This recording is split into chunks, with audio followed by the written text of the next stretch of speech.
Film ini dimulai dengan memperlihatkan perjalanan bus kota Hyderabad menuju desa Siripuram. Dalam bus tersebut, terlihat seorang pria kota yang merasa jijik dengan kondisi di dalam bus.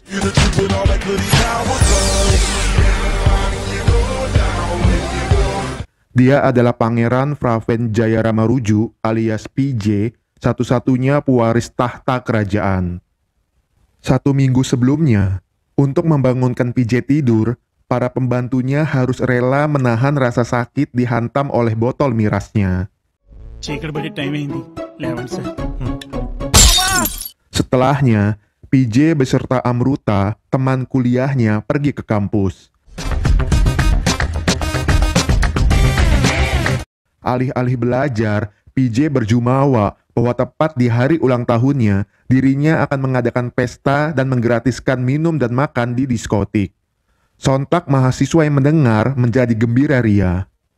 Malamnya, para mahasiswa yang datang di ulang tahun PJ memadati diskotik dan mereka pun berpesta ria.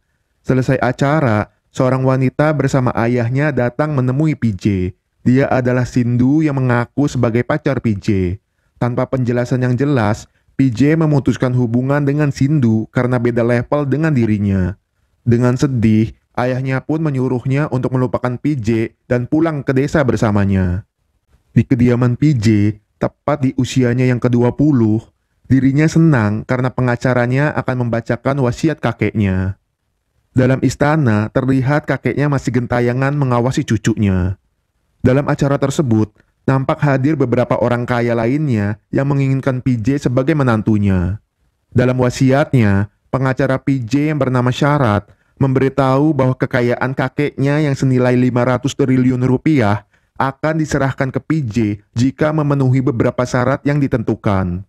Sontak PJ pun kaget karena ada syaratnya. Syarat pertama, PJ harus lulus S1 dalam 3 tahun di desa Siripuram. Kedua, harus tinggal di asrama Ranjana selama menimba ilmu. Dan yang terakhir, mengikuti wajib militer serta sipil di pemerintahan Manggama. Selama 3 tahun, PJ hanya diberikan Rp500.000 per bulan untuk bertahan hidup. Jika PJ tidak mampu memenuhi persyaratan tersebut, maka seluruh kekayaan kakeknya akan dibagikan ke panti asuhan dan kuil, dan sisanya akan diserahkan ke pengadilan. Dengan kesal, PJ melampiaskan amarah ke pembantunya dan memecat pengacaranya karena membacakan syarat konyol tersebut. Tanpa takut, Syarat pun berjumawa bahwa mulai saat ini PJ tidak ada kuasa apapun sampai menyelesaikan syarat tersebut. Seluruh tamu undangan yang hadir pun pergi karena mereka yakin PJ tidak akan sanggup dan mencoretnya dari daftar menantu. Di masa sekarang, PJ yang telah sampai di desa Siripuram menanyakan alamat asrama Ranjana. Sialnya, PJ kecipratan air jalanan. Dengan sedikit uang, anak desa pun mengantarkannya ke asrama. Di sana, kepala asrama yang bernama Ranjana memberitahu beberapa aturan asrama. Pertama, harus bangun jam 4 pagi untuk berolahraga. Setelah mengikuti jam belajar, harus bersih-bersih asrama dan desa. Dan jika diperlukan, harus wajib membantu warga lokal. Untuk makan siang dan malam, sudah ditentukan asrama dan jangan komplain. Dan di jam 8 malam pergi istirahat untuk tidur. Awalnya PJ menolak mengikuti aturan tersebut. Namun, karena Ranjana akan melaporkan ke pengacaranya, akhirnya PJ pun menerimanya. Dengan diantar satpam, PJ pun berpapasan dengan beberapa penghuni asrama. Shit.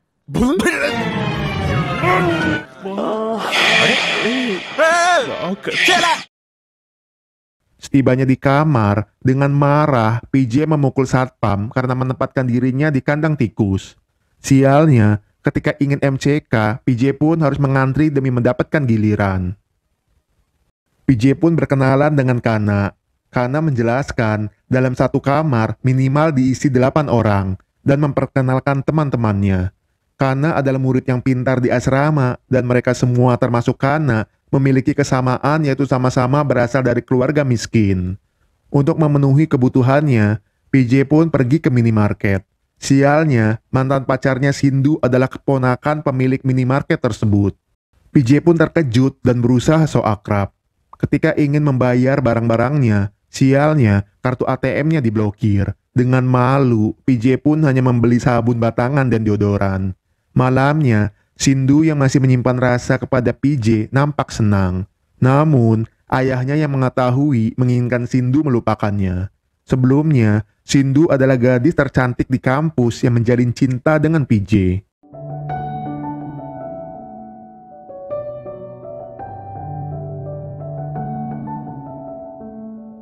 Suatu hari pada saat ujian semester 1, PJ yang kedapatan membawa dan membuang contekan kepada teman sebelahnya dilaporkan oleh Sindu. Right, get up. Di jam istirahat, Sindu yang merasa bersalah berusaha meminta maaf kepada PJ. Sindu khawatir dengan nasib murid yang tidak bersalah tersebut. Alih-alih dimaafkan, dengan marah, PJ menyuruh Sindu untuk pacaran saja dengan murid tersebut. Karena PJ sudah gagal dalam ujian. Sejak saat itu, PJ menjauhi Sindu. Di hari berikutnya, Kana memperkenalkan kampusnya. Walau berada di desa, kampus tersebut sudah mengorbitkan banyak orang hebat. Alih-alih mengikuti pembelajaran, PJ berniat menyuap rektor agar dengan mudah meluluskannya. Sialnya, rektor tersebut adalah Ranjana. Sontak PJ pun terkejut. Dengan kesal, Ranjana memberitahu para dosen untuk mendidik PJ dengan benar. Jika perlu, gunakan hukuman yang berat. Dengan senang hati, para dosen pun akan mendidiknya. PJ yang melihat Sindu di kelasnya merasa terkejut. Dengan malu, PJ pun mengaku sebagai murid baru. Sontak kaum Hawa yang melihat pun menjadi salah tingkah.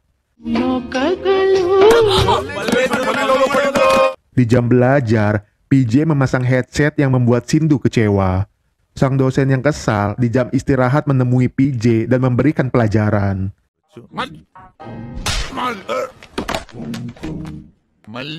PJ pun mengadu ke Ranjana. Alih-alih mendapatkan perlakuan adil, justru sang dosen Sanskerta memukulnya lagi karena tidak bisa berbahasa Telugu dengan benar.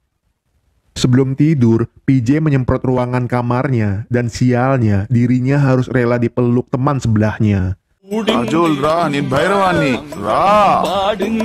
Di hari berikutnya, di mata kuliah seni peran, alih-alih mendapatkan peran bos, sang dosen memilih PJ menjadi pelayan. Sontak PJ pun tidak terima dan kesal. Ketika satpam meledeknya, nggak pakai lama, PJ pun menghajar satpam dan malamnya bertengkar dengan Pulakesi karena membuatnya tidak bisa tidur. Karena sering memukul satpam dan membuat keributan di asrama, Rajana pun memberikan hukuman membersihkan toilet dan mencuci baju penghuni asrama.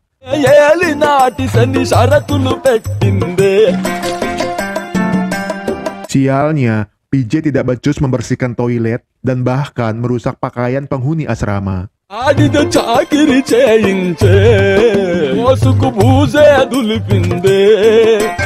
Setelahnya, seluruh mahasiswa wajib mengikuti pelatihan militer dan layanan desa. PJ yang mengikuti wajib militer tidak bisa memahami aturan dasar hingga harus dihukum. Pada saat pelayanan desa, PJ tidak bisa melayani dengan baik masalah desa tersebut. Dirinya pun kelelahan dan pergi tidur. Kana yang melihat melaporkannya kepada ketua tim dan membangunkannya. PJ yang tidak suka dibangunkan memukulnya hingga terluka.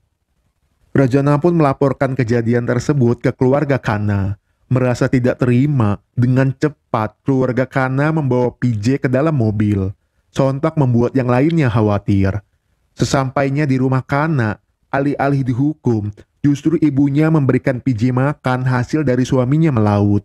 Dengan sedih, dalam 5 tahun, ibunya hanya bisa bertemu anaknya setahun sekali karena Kana menetap di asrama. Ayahnya pun membolehkan PJ memukul wajah Kana, tapi jangan memukul perutnya karena Kana menderita sakit liver. Dalam setahun, untuk memberikan makan Kana dengan layak, ayahnya harus berhutang ke tetangga. Keluarga Kana bekerja keras siang malam agar Kana bisa menjadi sukses dengan kuliah di sana. Di hari berikutnya, dalam sambungan telepon, pengacara Syarat menjelaskan, dalam wasiatnya setelah 3 bulan belajar, PJ harus menjadi ketua himpunan mahasiswa. PJ yang mendengar pun terkejut karena semakin sulit untuk mendapatkan warisan kakeknya. Di saat PJ sedang menanyakan barang yang ingin dibeli, seorang mahasiswa dari kasta atas bernama Amiraju datang mengatakan cinta. Sialnya, Sindhu belum bisa memutuskan. Entah kenapa, PJ yang melihat merasa cemburu. Malamnya, di sebuah kafe, PJ dan teman-temannya bertemu dengan dosen sains. Dengan mabuk, dosen itu memberitahu jika ingin menjadi ketua himpunan mahasiswa dengan mudah, PJ harus membuat pesta miras dan memberikan sedikit uang ke mahasiswa lainnya. Di hari berikutnya, PJ pun meminta bantuan teman-temannya yang di kota untuk memuluskan rencananya. Dan gak pakai lama, pesta pun digelar.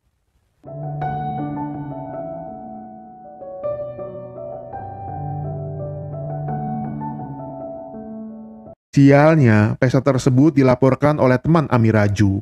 Nggak lama kemudian, Rajana datang dengan marah. Rajana yang mengetahui niat buruk PJ mendiskualifikasinya. Setelahnya, Rajana menyuruh satpam mengeluarkan barang-barang anak asrama yang sekamar dengan PJ. Dengan sedih, Rajana kecewa dengan anak asrama yang terpengaruh dengan PJ. Seharusnya, teman sekamar PJ mencontohkan perilaku yang baik, bukan sebaliknya. Dengan menyesal, teman sekamar PJ pun berjanji tidak akan mengulanginya dan akan menjauhi PJ. Karena jika keluarga mereka tahu mereka diusir dari asrama, orang tua mereka pasti akan bunuh diri. Sejak saat itu, teman sekamar PJ menjauhinya, bahkan tidak seorang pun yang berbicara.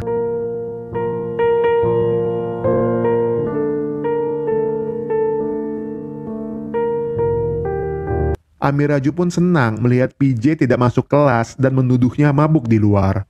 Di jam pelajaran, terlihat dua anak sedang berteduh.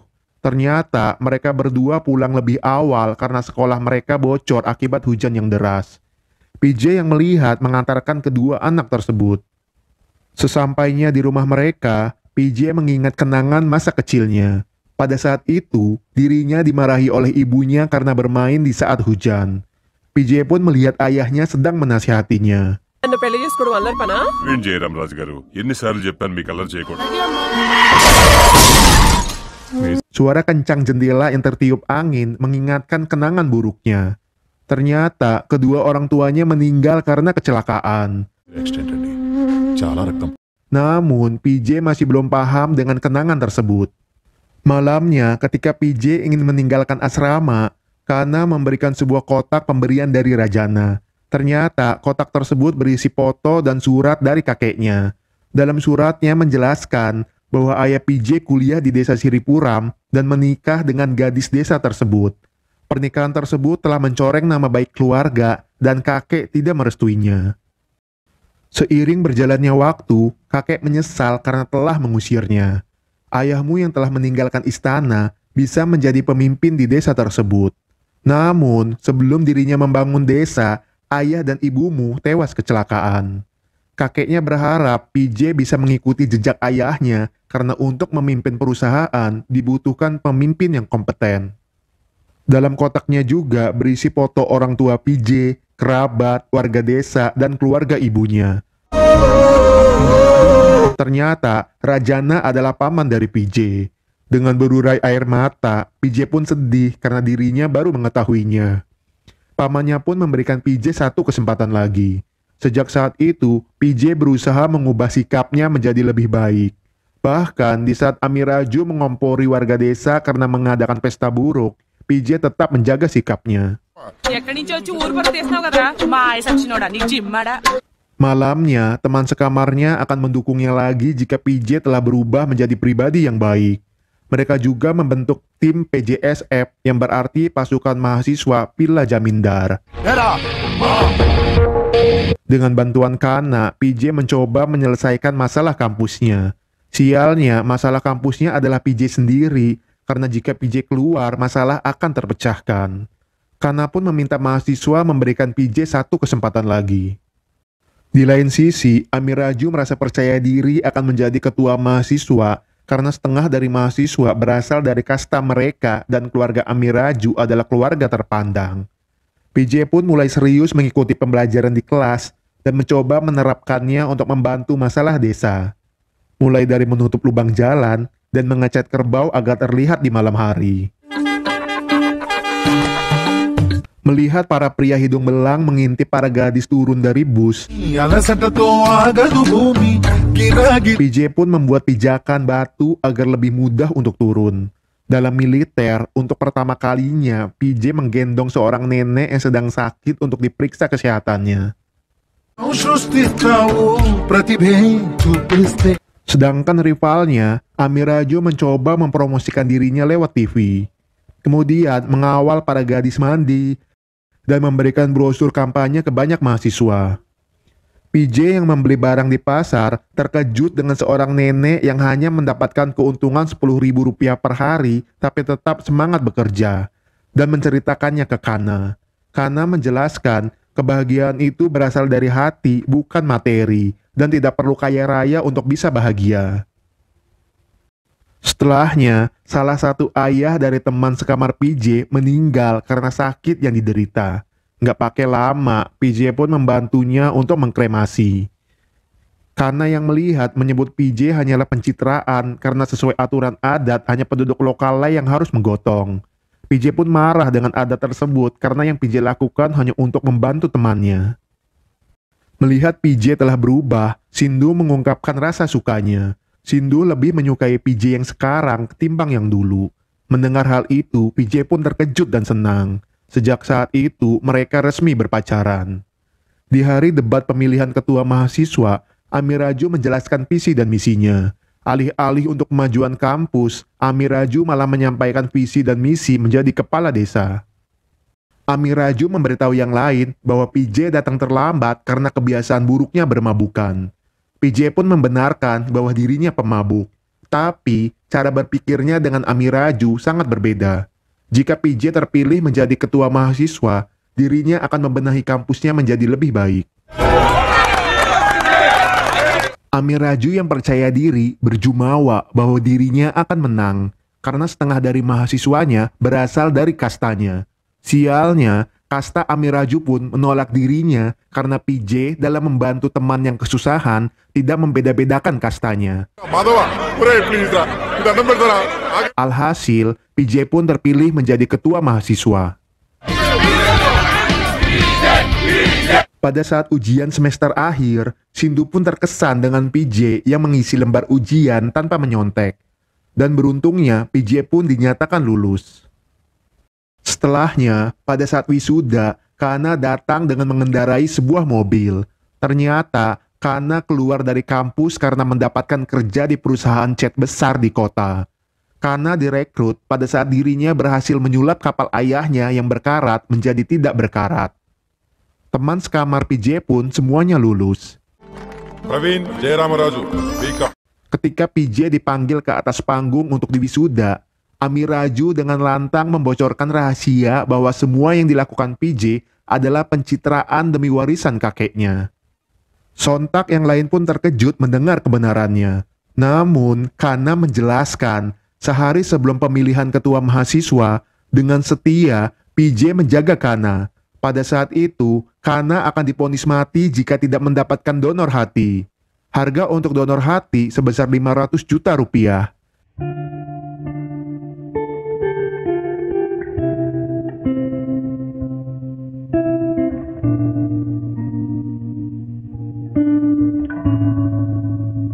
PJ meminta bantuan kepada teman-temannya yang di kota, namun mereka semua menolak. PJ pun menceritakan masalahnya kepada pengacara syarat. Sialnya ditolak. Namun, dalam sambungan telepon, pengacaranya menjelaskan bahwa jika PJ tidak sanggup melakukan syarat dari kakeknya akan memberikan 600 juta rupiah. PJ pun memilih menyerahkan seluruh kekayaan kakeknya demi bisa menyelamatkan Kana. Dengan sisa uang 100 juta rupiah, PJ memberikannya kepada Ranjana agar bisa berguna untuk kampusnya. Sekarang, dengan pengalaman hidup dan ilmu yang didapat dari kampus dan desanya, PJ tidak takut untuk menjalani kehidupan di depan. Karena sesungguhnya, harta yang paling berharga adalah teman-temannya yang tulus bersamanya. PJ pun berterima kasih kepada semua dosen, terutama pamannya karena telah menuntunnya ke jalan yang benar. Dengan sedih, pamannya bangga dan memeluknya. Kakeknya yang melihat akhirnya bisa beristirahat dengan tenang. Setelahnya, pengacara Syarat datang mengunjungi PJ. Ternyata dalam wasiatnya, jika PJ menyerahkan kekayaannya demi tujuan yang baik, maka tanpa melakukan syarat dari kakeknya, secara otomatis kekayaan kakeknya akan langsung beralih ke PJ. PJ yang mendengar pun kesal karena Syarat tidak memberitahunya di awal. Melihat ekspresi PJ yang kesal, Syarat pun merasa takut. Namun, PJ tidak menyesal dan memeluk Syarat. Dan film pun selesai.